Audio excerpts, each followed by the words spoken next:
আজ আমি কাঁকুর আর আলু দিয়ে নিরামিষ একটা সবজি করব। এটা অয়েল ফ্রি করব, আমি তেল ছাড়া রান্না করব। তো এখানে আমি কাঁকুর আলুটাকে কেটে নিয়েছি আর ধনেপাতার স্টিকও দিয়ে দিয়েছি ছোট ছোট করে কেটে। আর এখানে আমি ছোলাটাকে সেদ্ধ করে রেখেছি। এবার আমি মূল রান্নাটা করব। আমি কড়াই বসিয়ে দিয়েছি, কড়াইটা আমার গরম হয়ে গেছে। এবার আমি কিছু গোটা মশলা দিয়ে দেবো এর মধ্যে তেজপাতা, জিরে আর এলাচ আছে। এটাকে এবার হালকা করে আমাকে রোস্ট করে নেব। আর গ্যাসের ফ্লেমটা এই সময় স্লো করে দিতে হবে, একটু হালকা করে একটু ভালো করে রোস্ট করে নেব। এবারে একটু আমি হিং দিয়ে দেবো এর মধ্যে অল্প করে। এটা আমার ভাজা হয়ে গেছে। এবার আমি মশলা গুলে রাখাটা আমি এর মধ্যে দিয়ে দেব। এর মধ্যে আদা, জিরে পাউডার, কাশ্মীরি মির্চ আছে আর কাঁচা লঙ্কা পেস্ট আছে। এবার একটুখানি নেড়ে নেব এইভাবে। গ্যাসের ফ্লেমটা একটু স্লো করে দিয়ে একটুভাবে নেড়ে যেতে হবে, যেহেতু তেল ছাড়া রান্না এটা, সেই জন্য এইভাবে একটুখানি কালার আসা পর্যন্ত নেড়ে যেতে হবে। এবার একটু আমি গুড় দিয়ে দেব, এটা নিরামিষ তরকারি সেই জন্য একটু আমি গুড় দিয়ে দিলাম। একটু আমি এবার নাড়িয়ে নেব। এর মধ্যে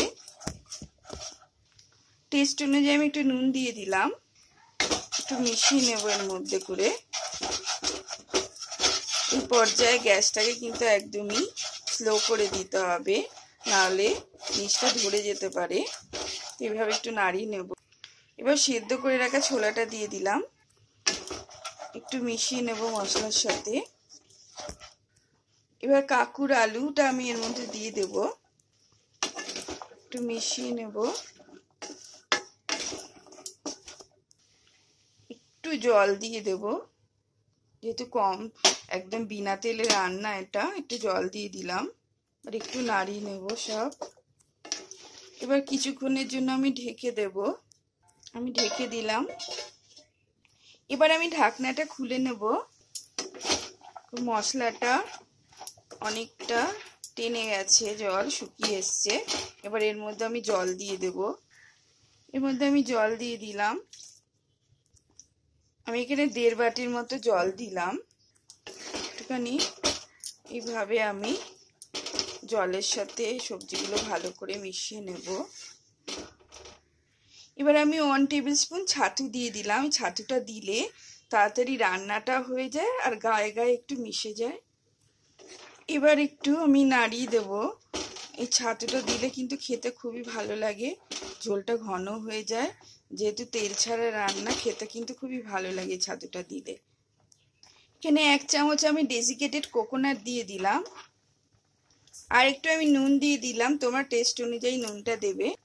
একটু নেড়ে নিলাম আমি ভালো করে। এবার আমি কিছুক্ষণের জন্য সেদ্ধ হওয়ার জন্য ঢাকাটা দিয়ে দেব। আমি ঢাকা দিয়ে দিলাম সেদ্ধ হওয়ার জন্য।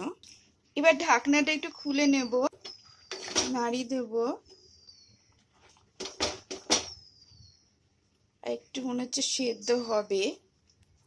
এবার আমি হোমমেড এই মশলাটা এর মধ্যে দিয়ে দিলাম। এর মধ্যে গোটা জিরে, মৌরি আছে আর গোলমরিচ আছে আর এলাচ, শুকনো লঙ্কা, তেজপাতা একসাথে রোস্ট করে আমি একটু গুঁড়ো করে নিয়েছিলাম মিক্সার গ্রাইন্ডারে। আর একটু ভালো করে এর মধ্যে মিশিয়ে নেব। 2টো কাঁচা লঙ্কা দিয়ে দেব। এবার আমি কিছুক্ষণের জন্য ঢেকে দিলাম। এবার ঢাকনাটা একবার খুলে নেব আমি, একটু নাড়িয়ে দেব। আমার সেদ্ধ হয়ে গেছে, সবজিটা হয়ে গেছে, রান্নাটা শেষ হয়ে এসছে। তো আমি একটু উপর থেকে আমি কাসুরি মেথি দিয়ে দেব। এবার একটু নাড়িয়ে নেব। তো তোমরাও এটা বিনা তেলে একবার রান্না করে দেখতে পারো। এটা গরম ভাত, রুটি, পরোটা সবকিছুর সাথেই ভালো লাগে। আর এটা টেস্ট ভালোই আসে, তেল না হলেও টেস্টটা কিন্তু খুবই ভালো আসে। আর এটা যেমন খেতেও ভালো, তেমন হেলথের জন্য খুব ভালো। তো এবার আমি তোমাদের নামিয়ে নিয়ে দেখাচ্ছি কেমন হয়েছে। তো দেখো আমি তরকারিটাকে